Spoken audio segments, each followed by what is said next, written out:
Ok, vidéo pour savoir d'où viennent tes problèmes et qu'est-ce que tu peux faire.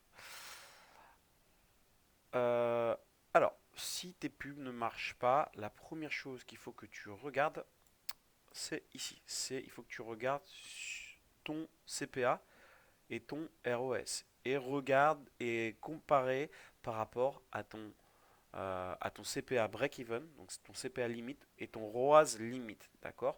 Pour savoir si tu es rentable ou non au niveau de tes campagnes. Donc tu vas dans ton business manager, tu regardes tes campagnes, d'accord? Chacune de tes campagnes et tu regardes si elles sont rentables ou non sur les 3, 4 derniers jours.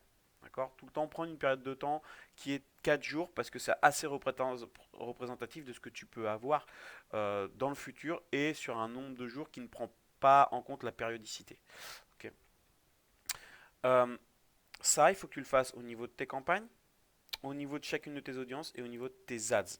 Au début, on commence toujours par regarder ça au niveau de ses campagnes. Et derrière, on va regarder ces trois facteurs-là au niveau de tes campagnes. Ok. Puis derrière, on va regarder au niveau de chacune de tes audiences, puis au niveau de tes ads. On va voir comment. Donc, tu regardes tes campagnes. Si tu vois que tu as un CPA qui est largement au-dessus de ton CPA break-even, donc tu n'es pas du tout rentable sur tes publicités, ça suppose au préalable que tu as fait un travail sur quel est ton CPA break-even, quel est ton ROAS break-even dans les vidéos précédentes. Ensuite, il va falloir chercher la raison, la cause pour laquelle tu n'as pas un bon CPA, d'accord? Et en ayant la raison, tu vas pouvoir intervenir dessus, et c'est ce qu'on va voir ici. Donc, la raison peut venir de plusieurs choses et de ces trois facteurs-là, et on va voir comment on analyse. Le CPM, c'est quoi? C'est le coût par 1000 impressions, c'est ton coût de la publicité, d'accord? Pour un marché français en conversion achat et en audience froide, on a, c'est un ordre de grandeur, un CPM qui doit être de l'ordre de entre 5 et 12, 15 euros de CPM. Donc vous faites apparaître votre CPM sur votre campagne et si vous êtes dans cette range-là, c'est normal. Okay, et vous ne pouvez pas faire grand-chose d'autre pour le faire baisser. Si votre CPM est trop haut, donc s'il est supérieur à 10-12 euros, donc là, vous avez un problème de CPM. Votre problème de CPM peut venir de plusieurs endroits. Donc là, le but, c'est de diminuer votre CPM pour pouvoir forcément avoir plus d'impressions. Et si vous avez plus d'impressions, bah, vous obtiendrez plus de clics et proportionnellement plus de ventes. Donc du coup, les causes d'un CPM trop haut, elles peuvent être nombreuses. D'abord, parce que votre audience est trop petite. Forcément, si vous avez une audience qui est trop petite, donc une audience de retargeting très petite, qu'est-ce qui va se passer? Bah, vous avez un taux de répétition qui est important, c'est-à-dire que les gens vont voir souvent votre publicité, et forcément, euh, ça va engendrer que les gens qui vont voir votre pub vont la voir plein de fois et vont se lasser. Votre CPM va augmenter parce que Facebook, vous allez faire passer un mauvais moment à ses utilisateurs. Il va augmenter donc votre CPM un peu pour vous punir de faire passer un mauvais moment à ses utilisateurs. D'accord? Donc votre CPM qui est haut, demandez-vous d'abord si votre audience est trop petite. Si vous êtes dans une audience large de 40 millions par exemple, c'est pas ça. Ensuite, le marché autre que le marché français. C'est-à-dire que un CPM trop haut peut être dû au fait que vous êtes sur un marché américain, par exemple, ou un marché anglophone. Les marchés anglophones sont en général entre 50% et deux fois plus chers que le marché français, il faut le savoir. Pour un CPM de 5-10 euros, on est plutôt entre 10 et 20 euros aux États-Unis. Ok. Les créas de mauvaise qualité. Alors ça, c'est un gros truc. Si vous avez des créas qui sont de mauvaise qualité, Facebook, pareil, va vous punir d'avoir des créas de mauvaise qualité. Il va augmenter votre CPM pour vous punir, que vous puissiez diffuser moins sur la plateforme de Facebook. Ok. Donc ça, c'est la principale des raisons, j'ai envie de vous dire. Si vous voyez que vous êtes en audience large, vous êtes sur un marché français en conversion achat, et que vous avez des CPM à 25, 30, 35, derrière, cherchez sur la qualité de vos créas et on va voir comment on fait ça après, en allant plus profond dans ces choses-là. Produits ultra concurrentiels. Vous avez des produits, vous avez des niches qui de toute façon sont ultra concurrentielles. Moi par exemple, je fais du Facebook Ads, j'ai des CPM qui sont très hauts. entre 20 et 30 pour la plupart de mes ads. euh, Parce que en fait, je suis dans une niche qui est très concurrentielle, tout simplement. Ok, et que mes créas sont pas de très bonne qualité. Ok, la concurrence, forcément, si vous voulez, Facebook, c'est des enchères, donc vous enchérissez par rapport aux autres annonceurs, d'accord.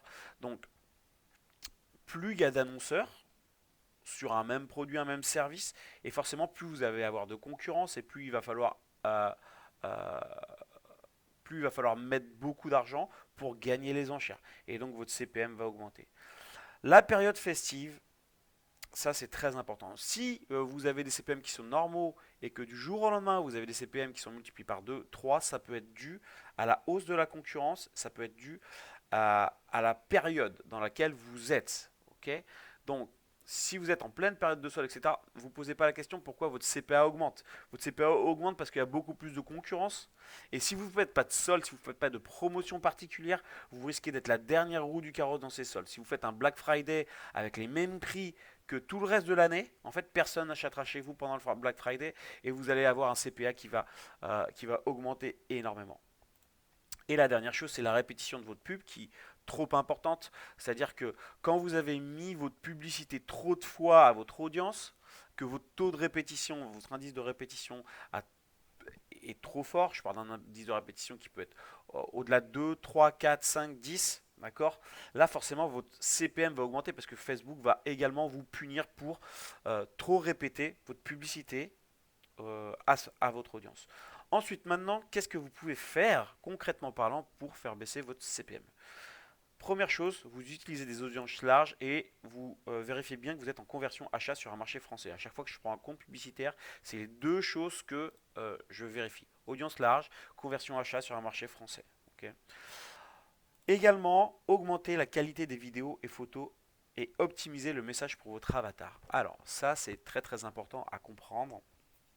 Si vous augmentez la qualité de votre vidéo et de votre message, forcément les gens interagiront plus avec votre vidéo, avec vos photos, mettront plus de commentaires. Facebook va voir que votre publicité plaît aux gens et donc il va vous récompenser.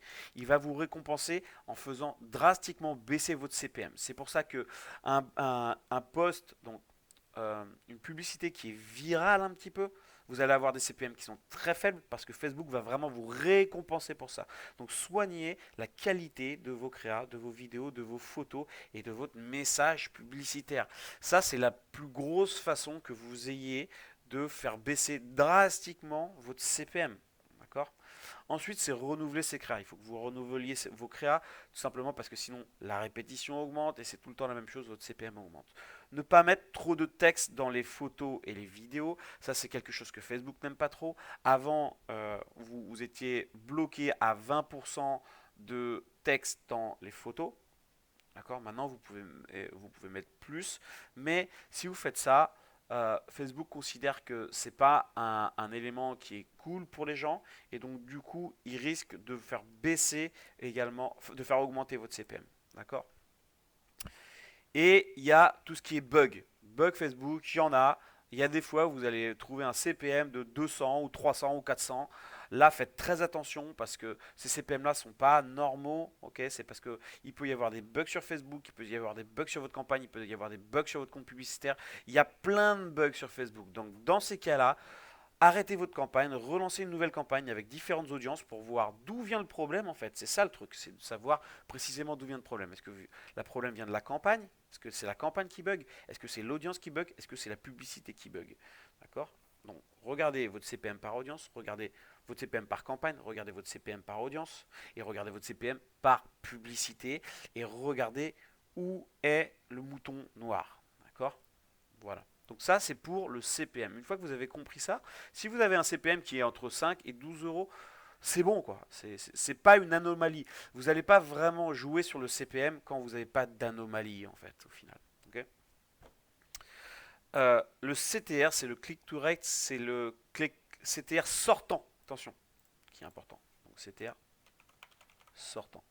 Parce que sinon, le CTR, ça englobe également les commentaires, les clics sur les likes, etc., etc. Et ça, on s'en fout. Nous, ce qui nous intéresse, c'est les gens qui cliquent sur la publicité pour aller sur votre site internet. C'est ça qui nous intéresse. Un bon CTR sortant est supérieur à 2%. C'est à peu près l'ordre de grandeur, on va dire. Si vous êtes en dessous de 0,5%, il y a vraiment un truc qui ne va pas. Si vous êtes entre 1 et 2%, c'est déjà pas mal du tout. Si vous êtes au-delà de 2%, félicitations, vous avez vraiment une publicité qui a un bon taux de clic.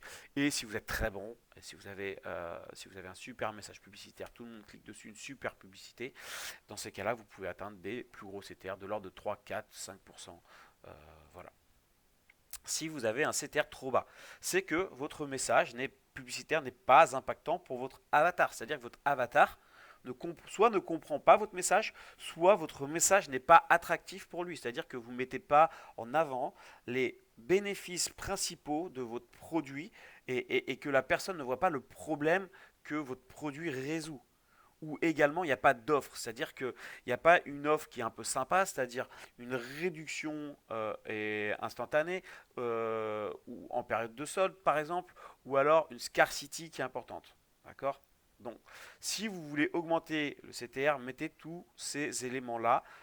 Faites une vidéo qui est la plus claire possible, la plus limpide possible sur le problème qu'ont les gens. Quel problème résout votre problème, votre solution, excusez-moi, et quels avantages concrètement parlant a votre solution par rapport à tout ce qui se fait sur le marché. Quels avantages, mettez les avantages hyper en avant et derrière mettez des témoignages, regardez tout ce qu'on a fait sur les créas avant et faites des créas qui soient impactantes. Également, testez différents types de créas. Vous pouvez faire des créas UGC, unboxing, etc., etc. Ça, j'en parle plus en détail dans la partie créa. Que faire pour augmenter son CTR? Créer des titres qui soient beaucoup plus performants. Votre titre est peut-être beaucoup trop branding. Dans Nike Just Do It, c'est genre ça, c'est du branding quoi. Ça, c'est pas un titre qui fait vendre ça. C'est juste du branding pur quoi. D'accord? Les titres qui fait vendre, c'est moins 50% aujourd'hui ou un acheté, un offert. Comment faire multiplier ses ventes par 4,12 en 3 secondes sur Facebook Ads, etc., etc. C'est ça les titres qui font vendre. Il ne faut pas que vous confondiez un titre branding d'un titre qui fait vendre. Ici, sur le e-commerce, sur Facebook, on est là pour vendre. Okay, on n'est pas là pour faire du branding, on est là pour faire de la conversion. Faire une vidéo produit qui mette mieux en avant les avantages de votre produit, c'est hyper important. Et faire d'autres types de vidéos, témoignages, unboxing, réaction client pour comparer un petit peu les CTR. Donc à quel type de vidéo votre marché va être impacté. D'accord? Est-ce que c'est plutôt des témoignages? Est-ce que c'est plutôt des réactions clients? Est-ce que c'est plutôt du unboxing? Il y a pas mal de types différents. Ensuite, votre coût par ajout au panier. Votre coût par ajout au panier, c'est un pré-indicateur de qu'est-ce que vous allez avoir en coût par achat. Parce que c'est forcément, si vous n'avez pas d'ajout au panier, vous n'avez pas d'achat. Ça, c'est classique en fait. Donc, ce que je regarde toujours, c'est quand j'ai des ventes, je regarde à peu près le rapport que j'ai entre mon coût par ajout au panier et mon coût par achat. Une fois que j'ai mesuré ce rapport, par exemple, admettons que j'ai un coût par ajout au panier de 4, un coût par achat de 20 euros, bah, j'ai un rapport de 5 entre mon coût par achat divisé par mon coût par ajout au panier. Donc je sais que j'ai à peu près ça sur des campagnes qui fonctionnent. C'est-à-dire que quand je regarde les autres campagnes, qu'est-ce que je regarde? Bah, je regarde si déjà j'arrive à avoir un coût par ajout au panier de 4 euros. Parce que si j'ai un coût par ajout au panier de 10 ou 12 euros, qu'est-ce qui va se passer? Forcément, ça va se répercuter sur les ventes. C'est-à-dire qu'on ne peut pas avoir un coût ajout au panier de 12 et puis avoir un coût par achat de 20. Ça, c'est pas possible en fait. Le rapport n'est pas bon. Si vous avez un coût par ajout au panier de 12, bah, vous pouvez prévoir que forcément, vous aurez très certainement un coût par achat qui sera aux alentours de 60 euros. Donc regardez vos coûts par achat au panier permet de prévoir à l'avance à peu près votre coût par achat. Et ça c'est hyper utile surtout quand vous avez des coûts par achat qui sont hauts. Si vous avez des coûts par achat qui sont à 150 euros par exemple, bah c'est bien de ne pas attendre 150 euros de dépenses publicitaires pour prévoir à peu près ce que vous allez avoir. C'est sûr que si vous avez un coût par ajout au panier de 50 euros, bah là vous êtes déjà dans le mal pour avoir un coût par ajout au panier, pour avoir un coût par achat à 150 euros. Ok? Donc, gardez en tête un rapport à peu près 1 sur 5, 1 sur 6 entre le nombre d'ajouts au panier et le nombre de ventes. Donc le coût par ajout au panier et le coût par vente, 1 sur 5, entre 1 sur 5 et 1 sur 7, à peu près, c'est l'ordre de grandeur. Si vous avez un bon coût par achat, on s'en fout de ce rapport-là, en fait, c'est pas le problème. Ça, c'est quand il y a une anomalie, en fait. Ok. Donc, checker son coût par ajout au panier par rapport à ce qu'on devrait obtenir pour avoir un CPA inférieur à votre CPA break-even. Donc, le coût par ajout au panier, c'est une métrique que je vous invite très fortement à regarder, que ce soit au niveau de vos campagnes, que ce soit au niveau de chacune de vos audiences, que ce soit au niveau de vos ads, et voir s'il y a des anomalies par rapport à ça. Quels sont les ads qui marchent bien, et par rapport à ces ads qui marchent bien, quels sont les coûts par ajout au panier qu'on a. Attention, les coûts par ajout au panier, tout ça, ça dépend également de la chaleur de vos prospects. Comparez des campagnes qui sont comparables entre elles, si vous voulez. Si vous avez des campagnes d'audience froide, vous les comparez avec vos campagnes d'audience froide. Si vous avez des campagnes de retargeting, vous les comparez avec vos campagnes de retargeting. Vous ne pouvez pas comparer une campagne de retargeting avec une campagne d'audience froide. Donc comparez vos campagnes et vos audiences entre elles. Euh, Si tous les indicateurs de tes pubs sont bons, mais que tu n'as pas de vente, tu as un super CTR, tu as un super coût par ajout au panier. Ah, avant ça, excusez-moi, il y a le taux de conversion interaction. Ça, c'est une autre métrique à regarder. C'est tout le temps, ça c'est au niveau de tes ads. Pourquoi? Les ads, comme vous avez vu, les créas, donc les ads, c'est l'élément, ce sont les éléments le plus importants de la publicité Facebook. À 70-80%, c'est ce qu'il y a de plus important et de plus impactant sur vos résultats publicitaires. Ça va vous permettre tout simplement d'améliorer vos ads. Donc, apportez-y de la valeur, de l'importance. Au niveau de l'ADS, vous allez dans performance et vous regardez ces trois taux. Le but du jeu, c'est d'avoir un taux d'interaction, classement, un taux. Le but du jeu, c'est d'avoir les trois au-dessus de la moyenne. Voilà. Donc là, comme j'ai là, au-dessus de la moyenne, au-dessus de la moyenne, au-dessus de la moyenne. Ok. Surtout, fiez-vous vraiment au taux d'interaction et au taux de conversion. Le taux de conversion, c'est quoi? C'est la probabilité qu'a votre ads de convertir. D'accord. Donc vos visiteurs en acheteurs. Taux d'interaction, c'est la probabilité qu'a l'ads de faire de l'interaction. Ok. Et qualité classement, c'est la qualité de votre publicité. Est-ce que c'est une bonne pub, le message est bon, est-ce que la qualité de la vidéo est bonne, etc. etc. D'accord. Le but, c'est dans les trois, au-dessus dans les trois. Si vous voyez que vous êtes au-dessus dans les trois, que vous ne faites pas de vente avec vos ads, avec différentes ads, clairement, il y a un problème. Il y a un problème. Et votre problème, à ce moment-là, si vous avez que des ads au-dessus de la moyenne, vous ne faites pas de vente et vous n'êtes pas assez profitable, en fait, votre problème ne vient peut-être pas forcément de vos ads là à ce moment-là. Vous pouvez tester différentes ads, mais si vous voyez que vous avez ça, si vous voyez que vous avez ça pour 3 ou 4 ou 5 ads différentes, vous êtes au-dessus partout, dans ces cas-là, il faut aller voir après. Si vous voyez que vous êtes faible partout, dans ces cas-là, il faut renouveler vos ads, tester différents formats, tester différents angles d'attaque, c'est fondamental. Ok. Donc regardez ça, et ça, ce tableau, il peut vraiment, vraiment vous aider. Euh,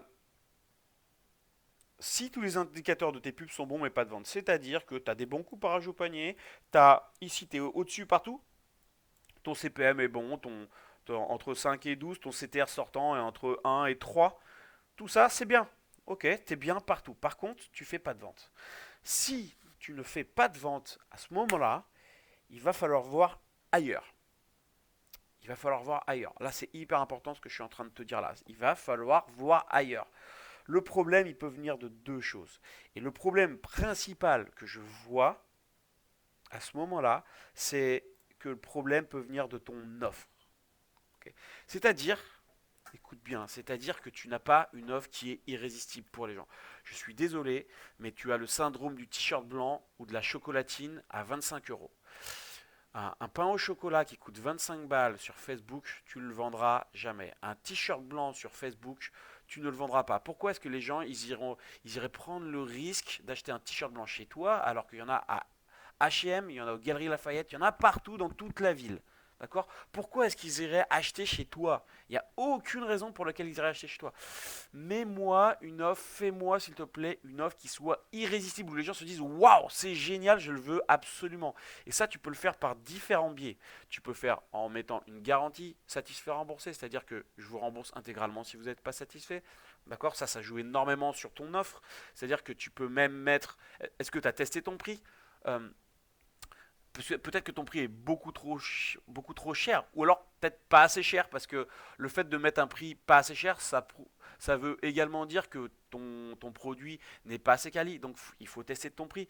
Est-ce que les clients peuvent payer en plusieurs fois? Si tu as un produit qui est un petit peu cher, est-ce qu'ils peuvent payer en 3 fois? Ou même est-ce que tu as une réduction qui est impactante, tu as un solde d'été, un acheté, un offert? D'accord? Est-ce que les clients peuvent acheter le produit et payer plus tard? Ça, c'est ton offre, elle va être démultipliée si tu fais ça. C'est un truc de dingue. T'imagines un petit peu si tu dis aux gens, bah, achetez maintenant et vous payerez dans une semaine si vous êtes satisfait, c'est un truc de dingue. Là, le risque, il est de zéro. D'accord? Donc là, dans ces cas-là, ce que vous pouvez faire tout simplement, c'est facture zéro, mais quand même ta carte bleue. Et au bout d'une semaine, si j'ai pas de nouvelles de toi, on te débitera de la valeur du produit qui est de temps. Voilà, donc ça c'est hyper utilisé par Russell Brunson par exemple aux États-Unis, ça cartonne à fond. Ok, donc pose-toi la question de comment est-ce que tu peux faire pour faire une meilleure offre, un meilleur packaging, un meilleur prix, de meilleurs avantages dans ton offre, d'accord, la mettre mieux en avant, une offre irrésistible. Est-ce que tu as t'as une garantie? Est-ce que tu as, est-ce que t'as un prix barré, d'accord? Tout ça, il faut que tu le mettes absolument en avant. Et c'est vraiment ça qui cloche dans beaucoup de vos business, c'est que vous n'avez pas d'offre irrésistible et voilà. Ok. Le problème peut ensuite venir de ton site. Si ton site ne convertit pas, tu feras pas de vente. C'est aussi con que ça. D'accord? Donc, pour savoir si ton site déjà marche, il faut que tu ailles sur ton mobile, d'accord, et que tu fasses tout le parcours client. Et que tu demandes à deux autres personnes, parce que toi, tu vas rien voir sur ton site. Il y a des trucs, ça se trouve, il y a le bouton qui marche pas bien, ou ça se trouve, le bouton, on le voit pas. Sauf que toi, tu as appuyé 250 fois sur ce bouton-là, donc tu sais, tu fais même plus gaffe. Donc, demande à trois personnes de ton entourage d'aller sur ton site et de te dire, bah, vas-y, commande un produit chez moi et dis-moi ce que tu en penses en fait.